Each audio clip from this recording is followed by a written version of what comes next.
The way that I exert power is by not exerting power, is by actually just being collaborative.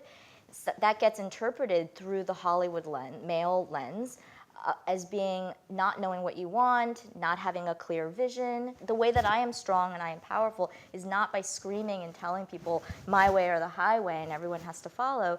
It's by being open and collaborating. And if I don't agree, then I'll say, I don't agree with that, and here's why. And we keep talking until we understand each other and we find a true collaboration. And that's how I like to work.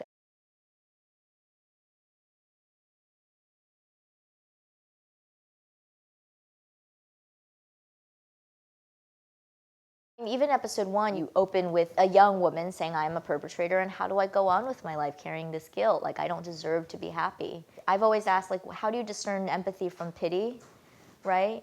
And what is the difference? And so true empathy isn't just like, I feel sorry for that person. That's pity. I think that episode 5, because it's this ensemble, that it asks you to have empathy even for the most unempathetic characters, like David. You know, he's clearly made a lot of bad choices, but if you watch episode 4, you learn about his background, like you start to feel sorry for him and how stunted he is as a human being.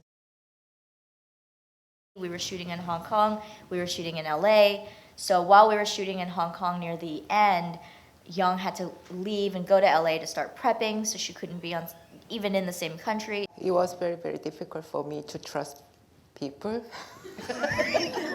Is that just in general? Your trust issues? Yeah. Yeah. And you know, I always find out there's something wrong when I was on set. So, but I learned a lot through this show because, as Lulu said, it was much bigger show, and I never ever had experience working on TV, but also that kind of scale of the show. And then I didn't know, because the indie show was easier. I can control everything, I can supervising everything we designed as it is, and then it turns out that way. But for the TV show, EXPATS wasn't like that. Yeah. So it's more like communication between my team to, you know, production, also the director and DP.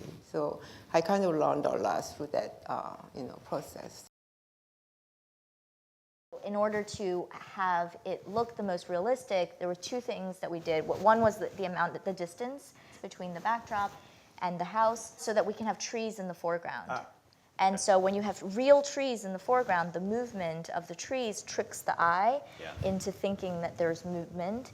And then, because there is no movement otherwise. And then adding the Christmas lights, like she had an intern or an assistant work for like, you know, over the weekend for like 3 days nonstop, just putting individual Christmas lights in the windows, because the flicker of the Christmas lights makes the windows look alive, like real. In the backdrops. In the backdrop. So they cut holes in the windows. Small window, A small window, and would poke like different, and also she wanted different colors because different people have different types of lighting, like warmer light, cooler light, all of that to trick the eye to make it. And then also we enhanced it with a bit of visual effects as well. And it's a process of elimination, right? Yeah. Because if you trust and you work with people with good taste, they help you eliminate what doesn't fit within that taste. And so you start to narrow, and then you come to a vision.